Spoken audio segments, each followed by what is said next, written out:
The sound is the first thing you never forget. Not the screaming, not the prayers, not even the cracking. The sound of a human body coming apart the way it was never designed to come apart. A wet snap, a rubbery stretch, a grinding pop. Then the moment you realize the noise is coming from inside you. It's 1546, and a 25-year-old woman is strapped to a rack in the Tower of London. Her arms are stretched wide like a crucifixion. Her wrists are already bleeding through the ropes. Her ankles are swelling into purple bruises that bloom in real time. The wood under her spine is slick with sweat. And every time the men turn the handles, the machine steals another fraction of her body. She knows what comes next because she can feel her shoulders loosening, feel the socket sliding, feel the joint beginning to betray her. And the men doing this aren't anonymous brutes. They aren't executioners. They aren't soldiers. They aren't criminals. They're government. They are the Lord Chancellor of England and the Solicitor General, two of the most powerful legal officers in the kingdom. The men who enforce law. The men who speak justice with clean mouths. The men who are supposed to represent the state's moral authority. And they are about to violate every rule they pretend to worship. Here's the part that makes this story rot in your mouth. In the Tower of London's long bloody history, centuries of cages and beheadings and starving prisoners only two women were ever officially recorded as being tortured on the rack. This woman, Anne Askew, becomes one of them. And even worse, when the professional torturer, the man trained to break bodies, finally says, "I can't do this anymore," the real horror begins. Because that's the moment England's top officials step forward. Velvet robes off, silk sleeves rolled up, hands on the winches like they're working a mill. To rich men in their 50s, educated, dignified, men who dine with the king and quote scripture at banquets, straining and sweating like laborers, as they pull a young woman's limbs out of their joints. Guards upstairs will laces where hose cringe reach them through stone and iron. Some say they vomited. Others claim they could hear her agony outside in the gardens, carried over the air like an alarm bell. And still through dislocation, through cartilage tearing, through the kind of pain that turns thought into static, and Askew gives them nothing. Because Anne isn't being tortured for what she did. She's being tortured for what she knows. And what she knows threatens something bigger than her life. It threatens a queen. It threatens succession. It threatens who controls England after Henry V. I. And that's why she has to be destroyed. Not quietly, not legally, not cleanly. Destroyed in a way that scares everyone else into obedience. Before we get to the wreck, you need to understand the dying monster sitting at the center of England like a collapsing star. January 1546, Whitehall Palace. King Henry V.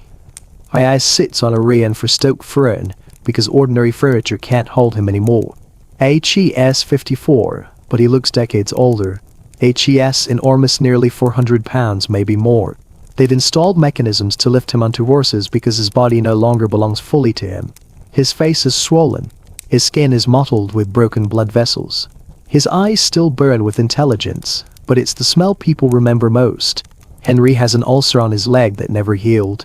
By 1546 it is a necrotic wound, an open infection that drains daily.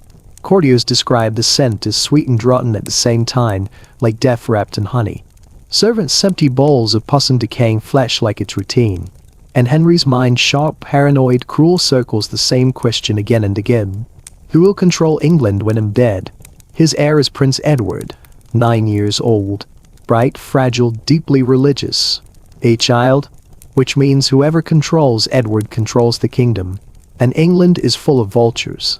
On one side, conservative Catholics led by bishops Stephen Gardiner and Thomas Howard, Duke of Norfolk. Men who see Protestantism as infection. Men who want it burned out of England with fire and iron. On the other, reformers pushing England toward Protestant rule, men like Edward Seymour and Archbishop Thomas Cranmer. And here's what makes everything explosive. The reformers have a champion sitting inside the royal bed. Henry's sixth wife, Queen Catherine Parr.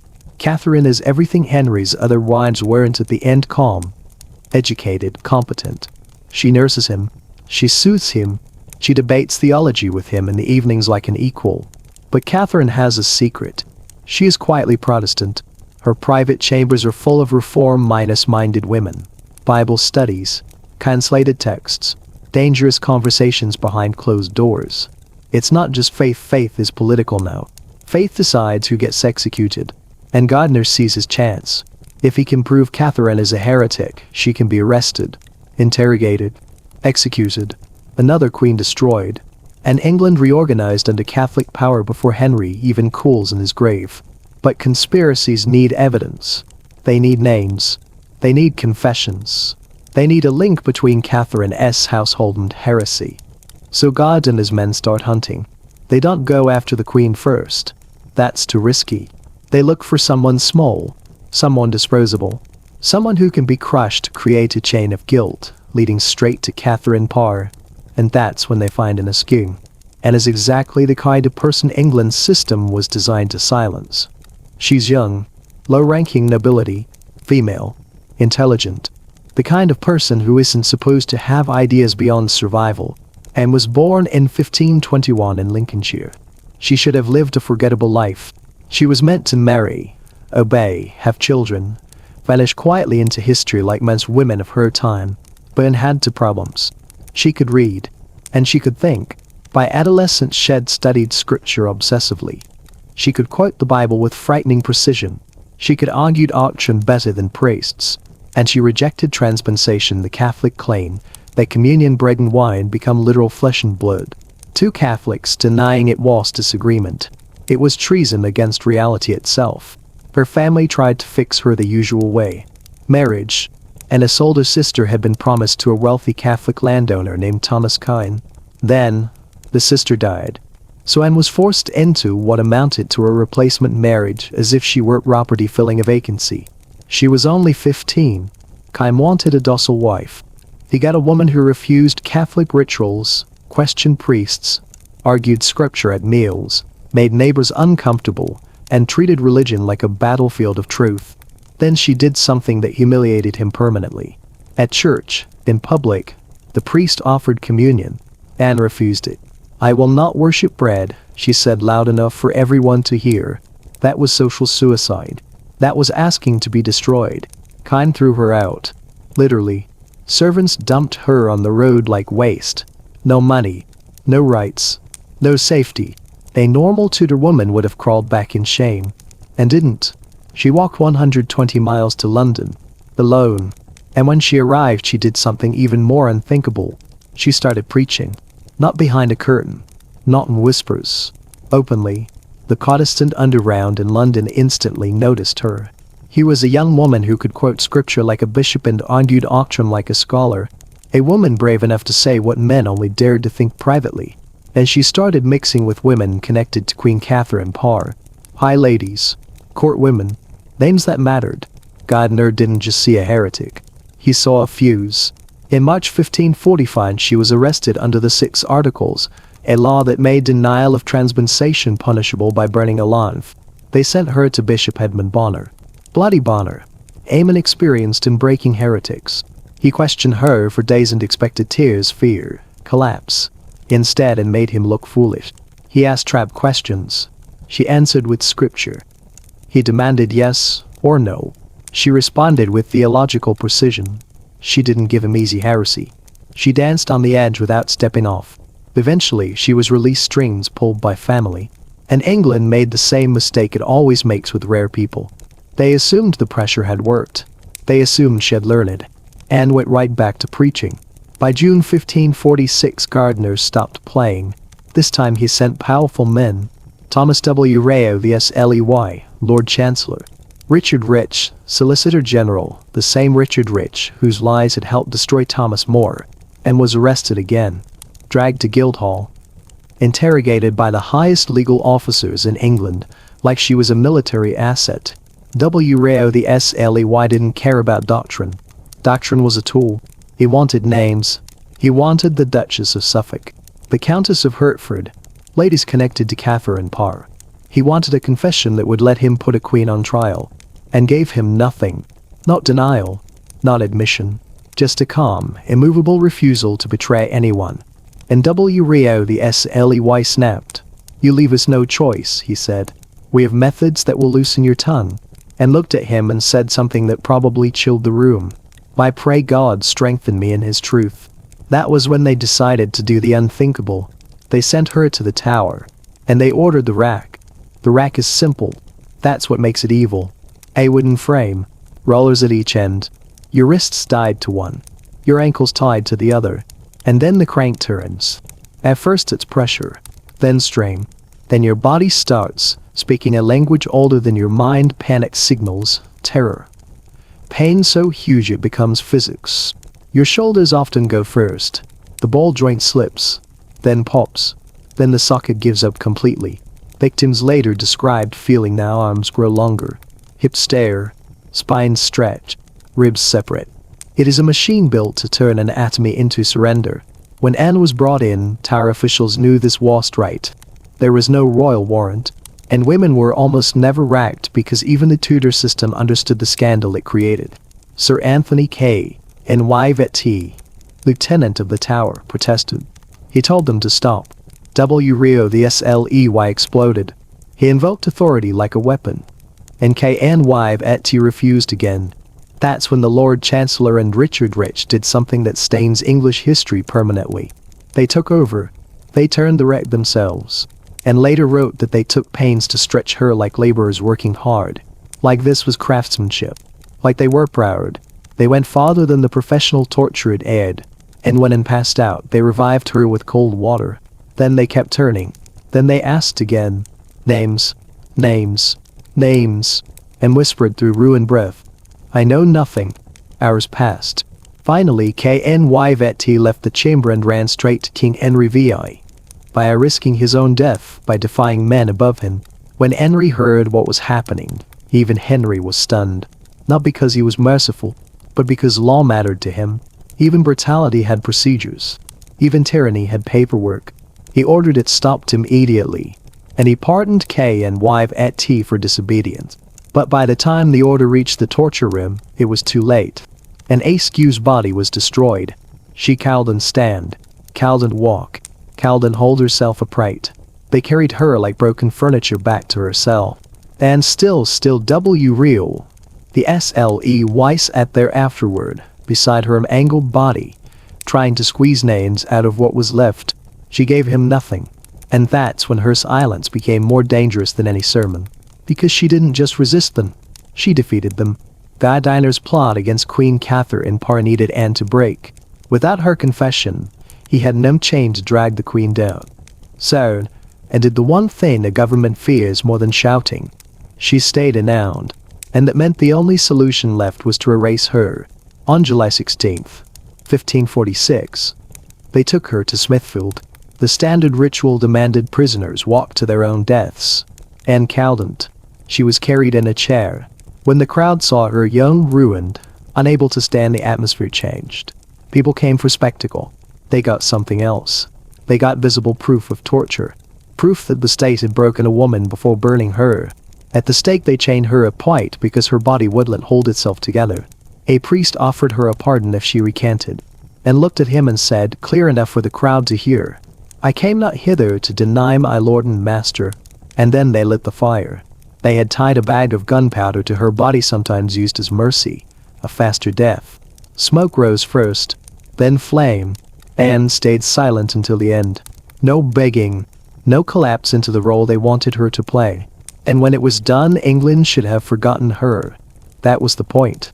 But instead the opposite happened. Because Anne had written. Even in agony with shoulders torn, she had smuggled out her testimony. Scraps of writing passed through sympathetic hands, copied again and again, spreading through Protestant networks like wildfire. Her words became a weapon, a living accusation. The state tried to make her disappear. They made her immortal. Her story flooded Protestant Europe. Examinations of Anne Askew became propaganda that England's enemies could hold up like a mirror. Look, they said. Look what the government does. Look what the church does. Look what power does when it's afraid of truth. And the most bitter irony? W. Rio the SLEY and Gardner wanted a quiet extraction. Instead they manufactured one of Protestant England's greatest martyrs. Queen Catherine Parr survived. God knows conspiracy collapsed. Henry died in January 1547 and the kingdom shifted again toward the Reformation and believed in. And Anne lived to see it. But she made it harder for England to go back. That's what makes her terrifying, even now. She wasn't powerful. She wasn't armed. She wasn't protected. But she had one thing the state could not tolerate. A will that refused ownership. They could tear her cartilage. They could dislocate her bones. They could burn her alive. But they could not make her betray. And that is why 478 years later, we still say her name. Anne Askew died at 25 years old. Yet the men who tortured her became symbols of corruption and brutality. Their power rotted into history. And she didn't. Because every time her story is told, every time her silence on that rack is remembered, the Tower of London loses again. The government loses again. And then wins again. If you're still here right now, then you understand exactly what this story is really about. Not religion. Power. What it demands. What it does. And what it becomes capable of when one human being, weak, disposable, underestimated, looks it in the eye and says, "No." And here's the part history almost never gives you because it ruins the clean ending. Anne Askew's death didn't finish anything. It didn't close the story.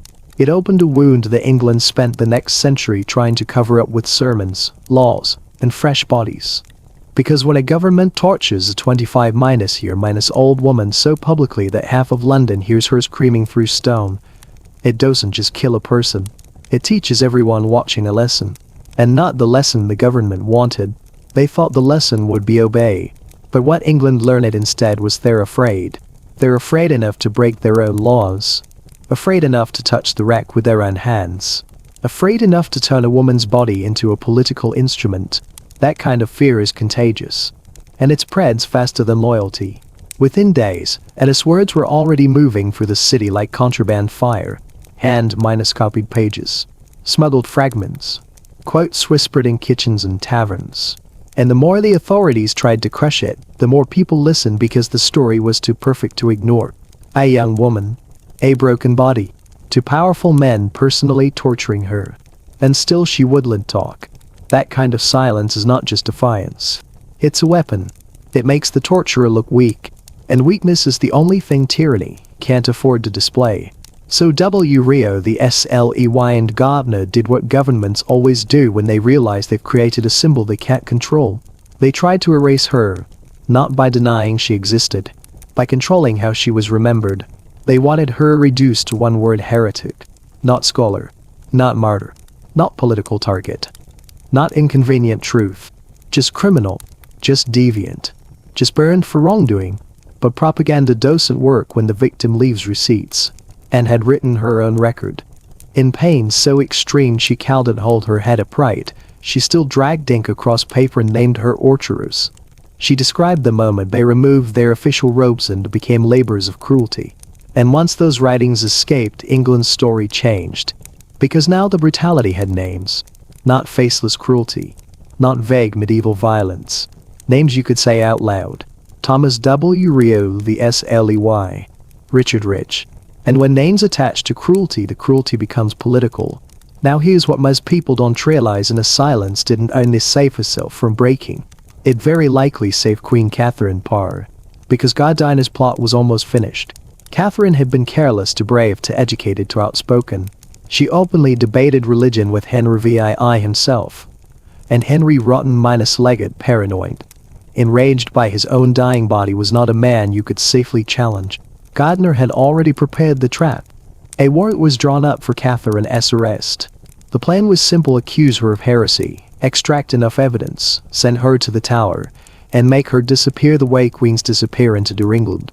Henry's entire marriage history had made one fact undeniable. A queen is never safe. A queen is only tolerated. And Catherine Parr came within inches of being the next body. But she survived partly because she was smart enough to play Henry like a live wire. The moment she sensed danger, she knelt. She flattered. She apologized. She told him she only argued theology to learn from his superior wisdom. It was humiliation as survival. And Henry loved it. He forgave her. The warrant was cancelled. Gardner swallowed his failure. And Anne Askew, already burned, never even got to know she had saved a queen with her silence. But the consequences didn't stop. Because Henry died months later, in January 1547. And England entered the most dangerous kind of political vacuum. A child king. Edward V. I was only 9. Which means Edward didn't rule England. Whoever stood closest to him ruled England. So the reformers surged upward like floodwater men like Edward. Seymour, because Protestantism was just belief now. It was power. And suddenly Anne Askew's death looked different. Not as a warning, but as a prophecy. Her enemies tried to frame her as proof that heresy must be crushed. Instead, her execution became a banner that screamed, "This is what the Catholic faction will do if you let them win." For a few years, it looked like Anne's side was going to triumph completely. Protestant reforms accelerated. Catholic symbols were destroyed. Churches were changed. England was reshaped. And then, as always happens in history, the pendulum swung back so hard it shattered bones. Edward VI died young. Then Mary I came to the throne. Catholic. Furious. Determined to reverse everything. And Mary didn't just reverse it with law. She reversed it with fire. Hundreds were burned during Mary's reign, enough that history branded her a forever Bloody Mary. And this is where Anne Askew becomes even more important, because her writings didn't just outlie her. They became ammunition. John Foxe, the Protestant writer who created Foxe's Book of Martyrs, used stories like Anne Askew to build a brilliant Protestant mythos, an emotional weapon that made Catholic authority look like pure sadism. And it worked. Anne's name didn't disappear. It multiplied. She became proof that women could be brave when governments demanded surrender. She became proof that torturers in velvet were still torturers. She became proof that truth could survive racks and flames. And long after W. Rio the SLE died in comfort, long after Richard Rich died wealthy, Anne Askew remained, not because she lived, but because she refused to become the thing the state wanted her to be. That's the real ending of her story. They tortured her for information. But what they extracted instead was something far more dangerous. A legend. A woman who could not be bought. A voice that could not be stopped. A martyr who left behind a written record naming the men who broke the law to break her. And once that exists, the machine can never fully hide its own face again. Because the tower was just a prison that day. It was a mirror. And Anne Askew forced England to look. If you want, I can continue this in the same tone with the immediate aftermath what happened to W. Rio the SLE and Rich in the next years. How Catherine Parr's life ended, and why Anne Askew's martyrdom became a blueprint for propaganda warfare in Europe. Absolutely, we keep going. Because after Anne Askew died, England didn't move on. England split. And the reason her story matters isn't only what happened in that torture chamber. It's what happened next when the people who destroyed her realized they had accidentally created something stronger than law. A myth that could survive kings. A name that could outlive regimes. And a weapon that Protestants would use for the next 100 years like it was sharpened steel.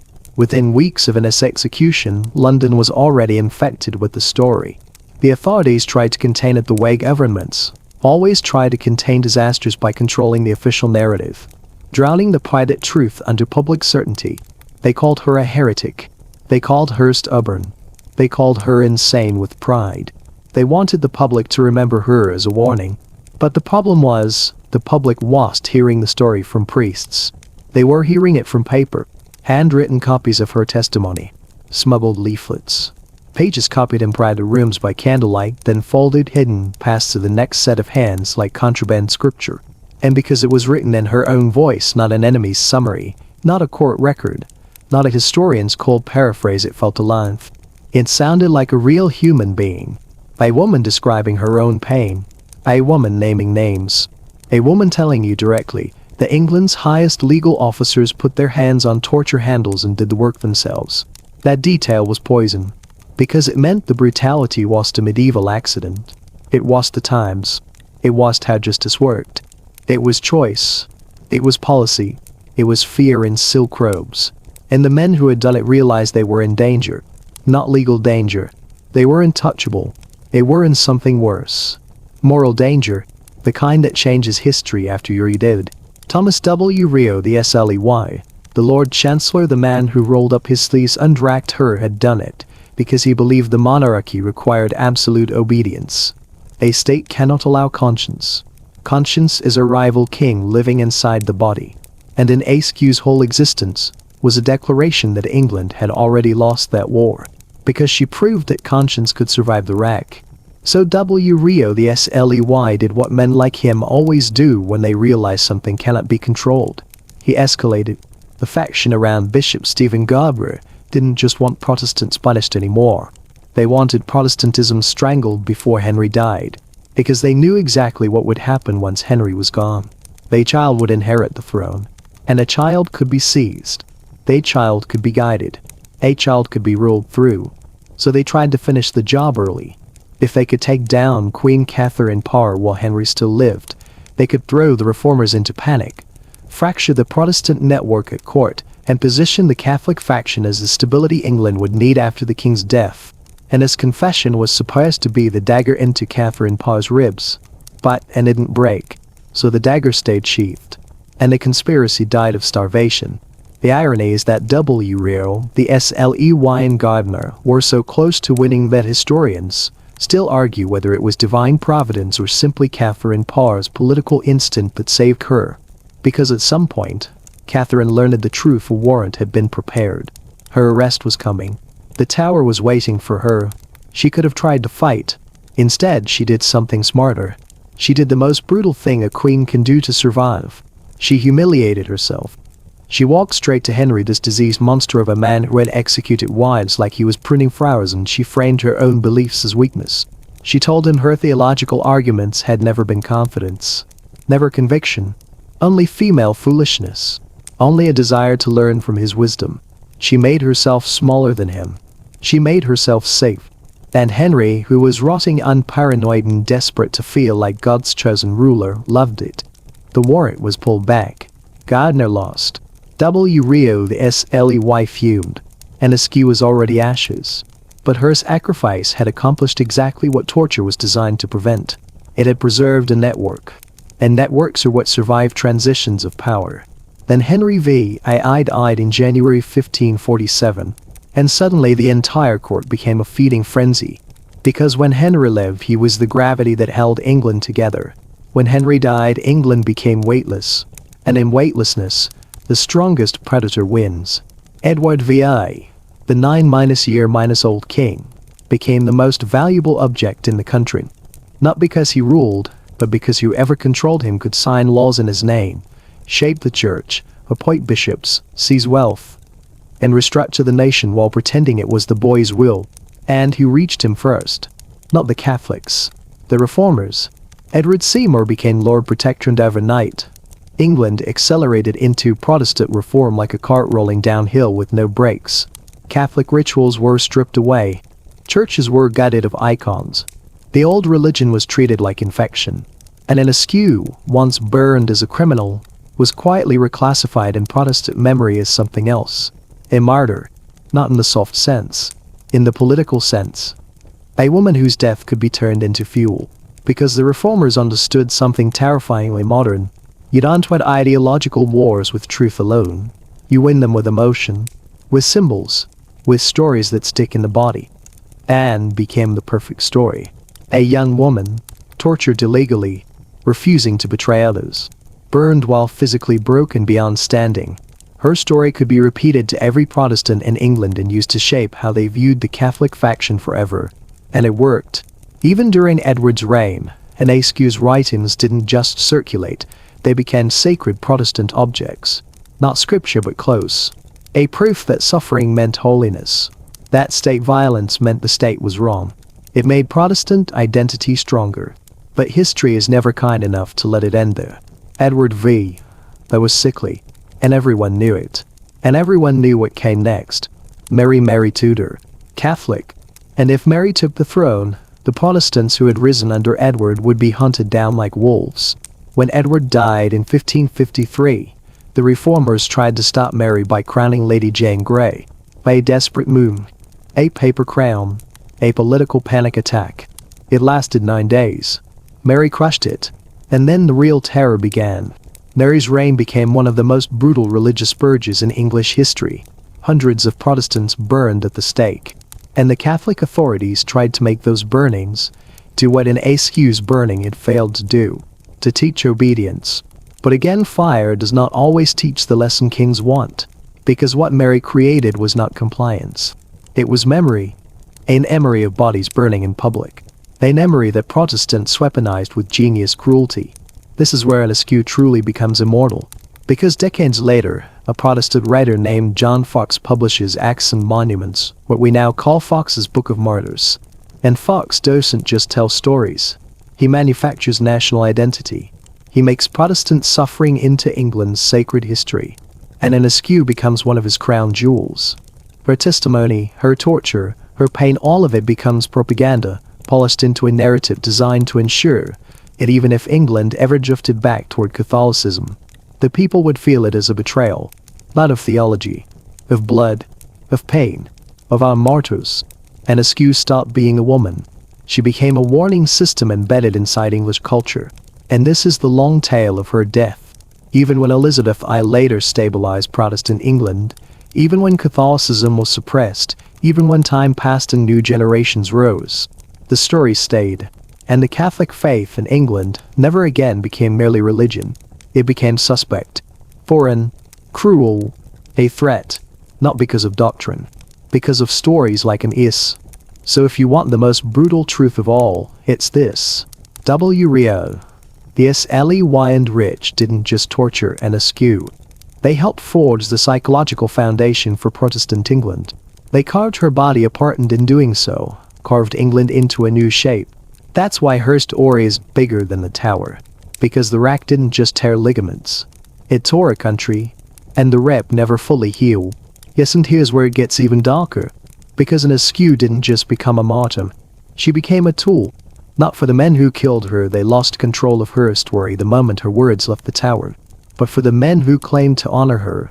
The ones who printed her suffering, sold it, circulated it, and used it as a blade to cut England into two permanent halves. Anne survived the rack. But her legacy did not survive untouched. It got rewritten. Not to protect her. To weaponize her. And his own writings, the fragments she smuggled out in pain, the sentences she scratched down with dislocated shoulders were raw. They were human. They were sometimes hesitant, sometimes precise, sometimes terrifyingly calm. She wasn't writing to become history. She was writing to make sure someone knew the truth.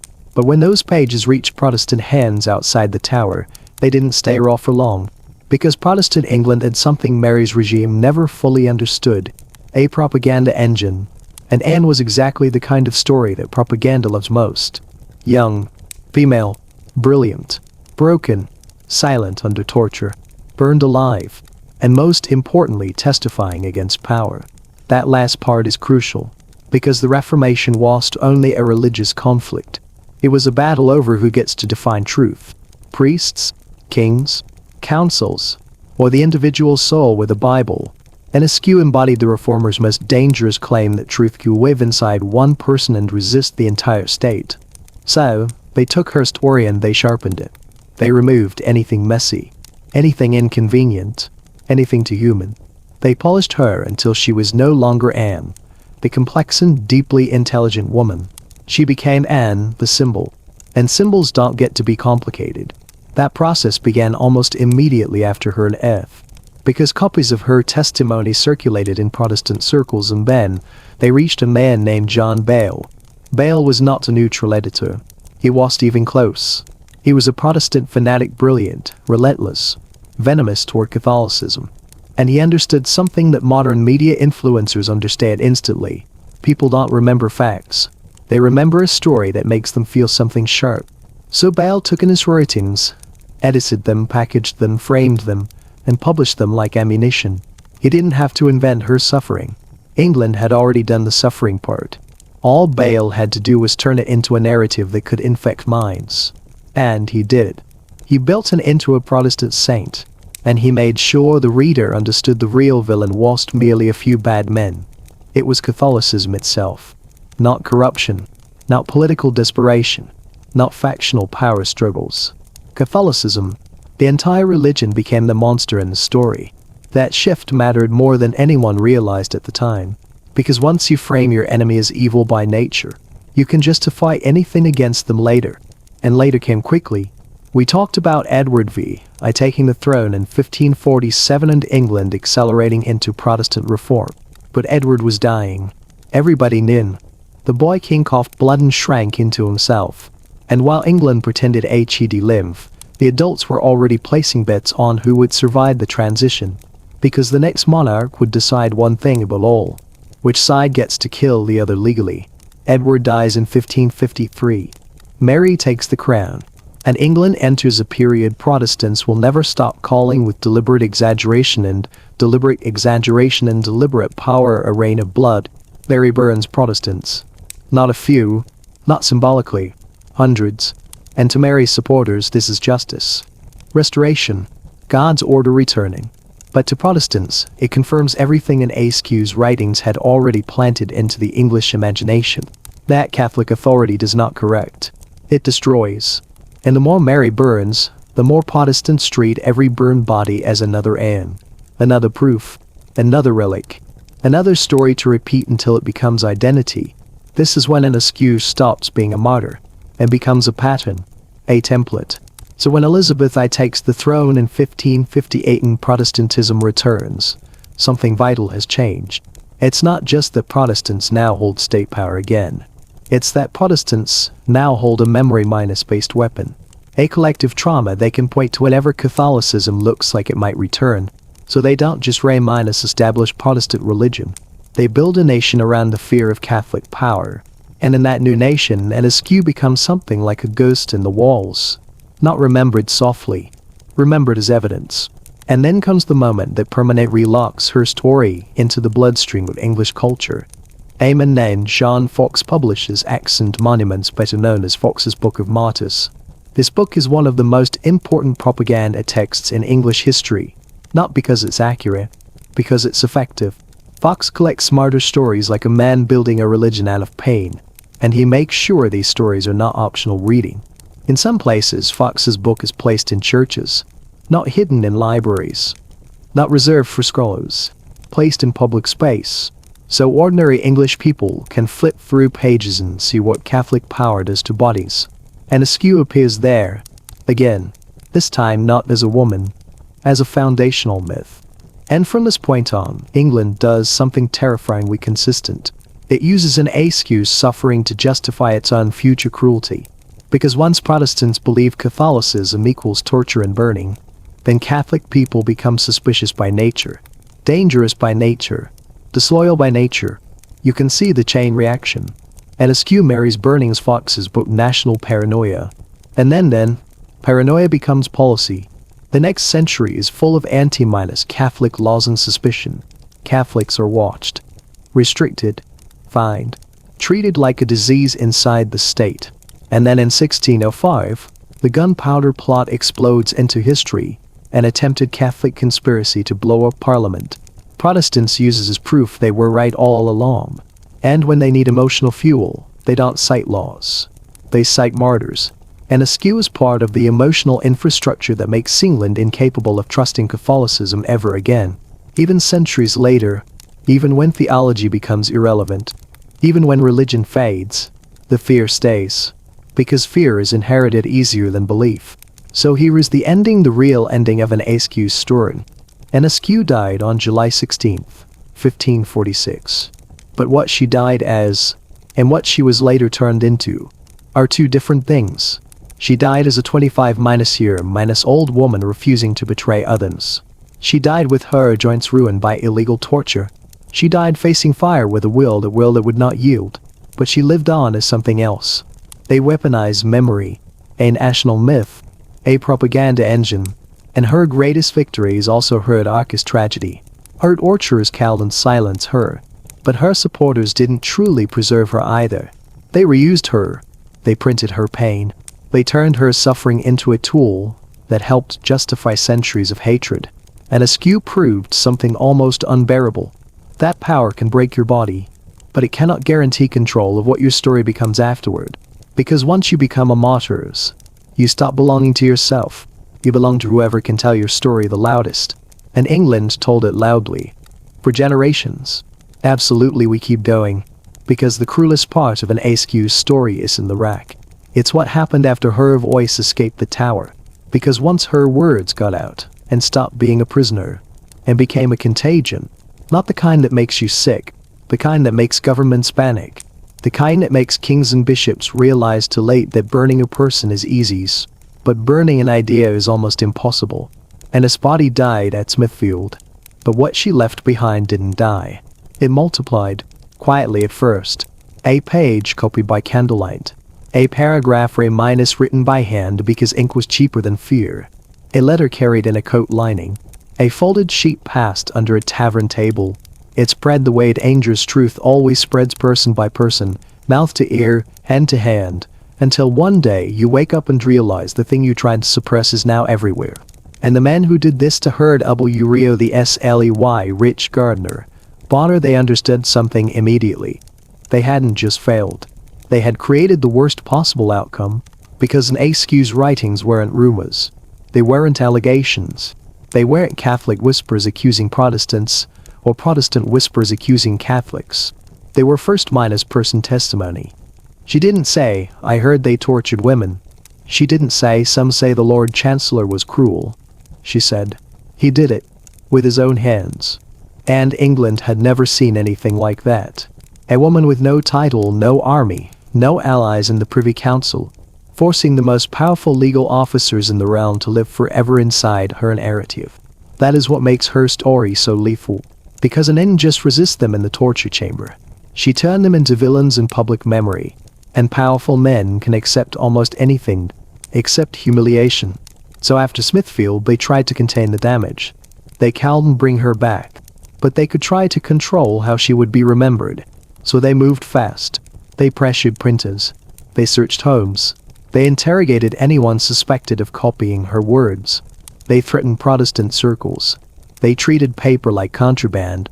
Then they were too late. Because Anne Askew's story had already crossed the channel. And here is the part most history books don't explain clearly enough. England wasn't fighting this propaganda war alone. Europe was watching. The Holy Roman Empire was watching. The German Protestant states were watching. Geneva was watching. And the printing presses of continental Europe didn't fear Henry V. I. They didn't fear Gardner. They didn't fear the Tower. So once Anne's words reached Protestant printers in Europe, her story hardened into something permanent. A published artifact. Ink doesn't forget. That's what rulers fear most. Not a rebel with a sword. A text. A testimony. A record. Because an execution can erase a body. But a book can outlive an empire. And it did. Anne's examinations were printed, circulated, reprinted. Not as theology. As horror. As proof. And suddenly the story was no longer England burned a heretic. The story became England's government illegally tortured a young woman until her bones came apart. And it wasn't done by executioners. It was done by the men whose job was law. That kind of story doesn't just horrify you. It changes your mental picture of authority itself. It makes people ask the forbidden question. If the law can do that to her, what can it do to me? And that question is the beginning of political instability. And Askew's death didn't weaken Protestantism. It radicalized it. It created something every government fears. A martyr that feels modern. Not a saint. Not a distant legend. A person who writes like a real human being. A person who sounds like you. A person who sounds like your sister. That's why she became so dangerous. But her story doesn't end with her becoming a Protestant icon. Because her story has one more final twist. They twist so bitter it almost feels like history laughing. Henry VII died in January 1547. The monster finally stopped breathing.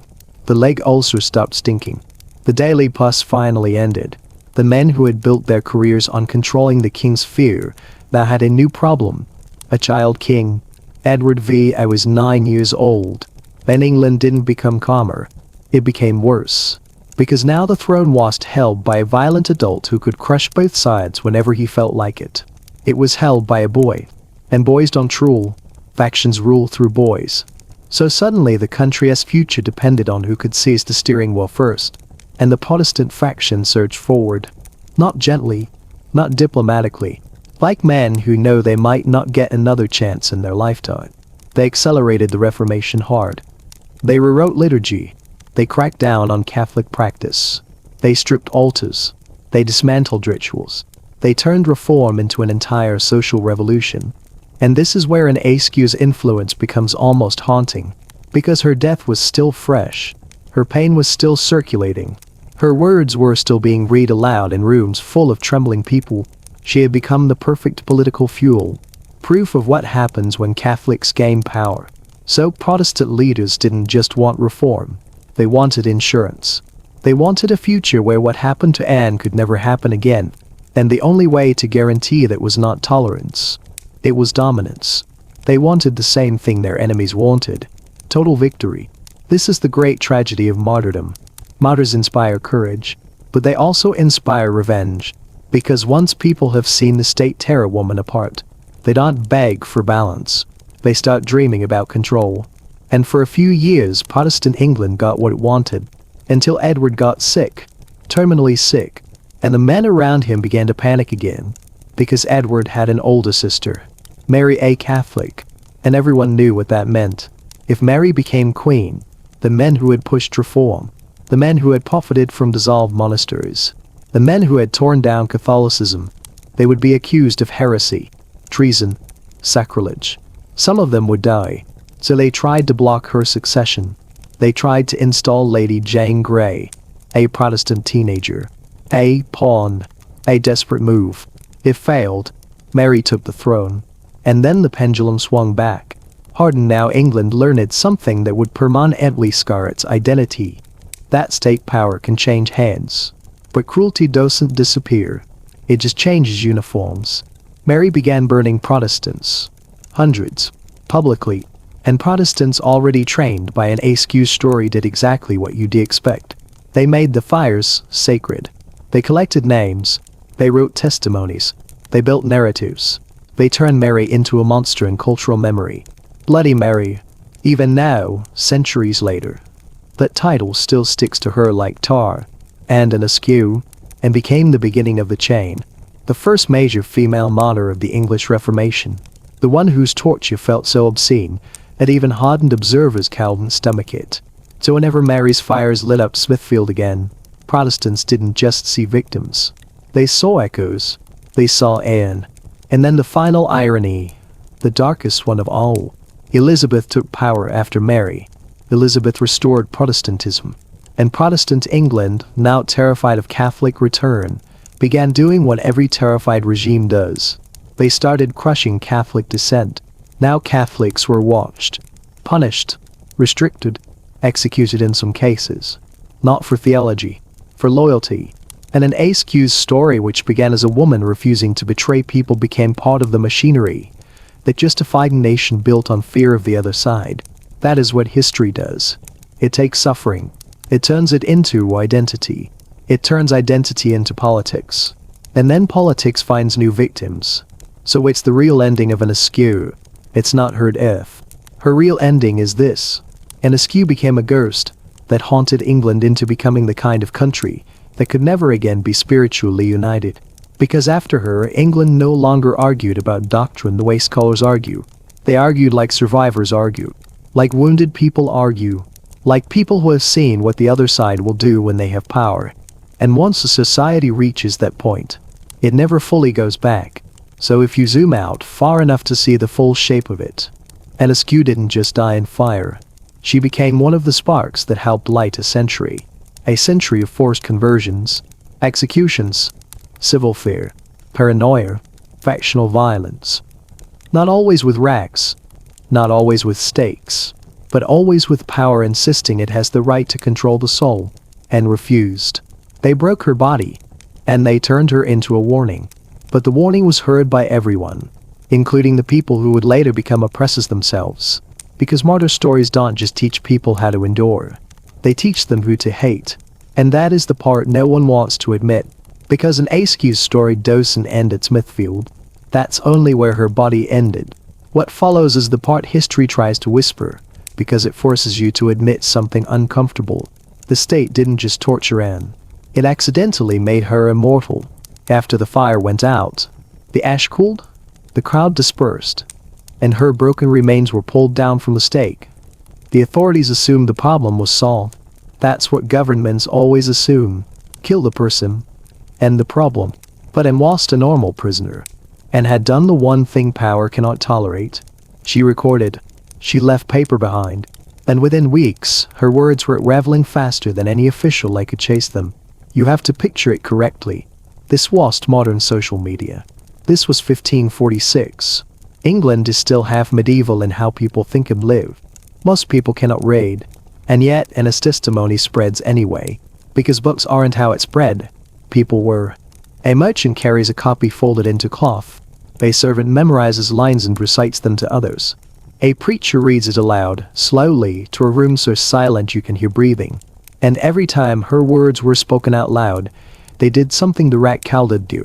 They made listeners imagine her, not as an abstract heretic, not as a theological criminal, but as a 25-year-old woman being pulled apart by men in velvet. And as soon as you imagine her like that, you can never unsee it. That's how a martyr is made. Not by dying, by becoming unavoidable. And then the real disaster happens not for Anne, but for the men who hurt her. Because her story began attaching itself to their names like a curse. Thomas W. Rio the Sley, Richard Rich, Stephen Gardner, Edmund Bonner. They were trying to control history in real time. They wanted an escape to be a neat little message: obey authority, submit, stop preaching, stop reading scripture wrong. Instead, England received a different message. A message Anne never even had to write explicitly, because the facts screamed it. If the law can do this, then the law is not holy. It's just force. And once that idea enters a population, it never fully leaves, because it changes how people interpret everything after. Every arrest, every trial, every confession, every sermon, every legal act of state violence. Anne Askew made English power look naked, not righteous, not divine, just terrified. And then, in January 1547, the rotten heart of it all finally stops. Henry V. Eyes. The monster is gone. But monsters don't disappear when kings die. They just change masks. A 9-year-old boy becomes King Edward VI, which means England is now ruled by whoever can hold the child's reins. And in that moment, the Protestants surge forward. Not because they're kinder, because they're smarter than their enemies about one thing. If we don't take the state now, they will take it later. So they accelerate the Reformation like men trying to outrun a guillotine. And Anne's death becomes their proof minus text. She becomes the story Protestant England tells itself when it needs courage and when it needs rage. But history is never content with just one cruelty. Because Edward doesn't live long. He gets sick. He starts dying. And suddenly everyone remembers Mary Tudor exists. A Catholic. Henry's daughter. A woman who has spent her life being humiliated, feared, pushed aside. A woman who knows exactly what Protestants did to her mother's religion. And when Mary takes the throne, England changes again. It doesn't soften. It doesn't heal. It becomes a furnace. Mary burns Protestants. Publicly. Systematically. And once again, executions produce the opposite effect the state intends. Every burning manufactures more enemies. Every state creates another memory that won't die. And suddenly Anne Askew's story, which was already spreading, becomes the blueprint. Now Protestants don't just resist. They document. They archive. They canonize. They create an entire culture of remembrance built around victims. And that brings us to the final stage of Anne's story, the part that seals her forever. And the name John Fox begins assembling a massive work of Protestant memory, testimonies, examinations, execution accounts, last words, tortures, burnings. In this book, Anne Askew isn't a footnote. She's a centerpiece. Because she's perfect as propaganda, not because anything about her is fake, but because the truth is already unbearable. A young woman. Brilliant. Unprotected. Unbreakable. Destroyed by men who were supposed to embody law. Fox publishes her words. Again. And again. And again. And Anne Askew becomes something none of her torturers could stop. She becomes institutional memory. She becomes a weapon. She becomes the warning England tells its children.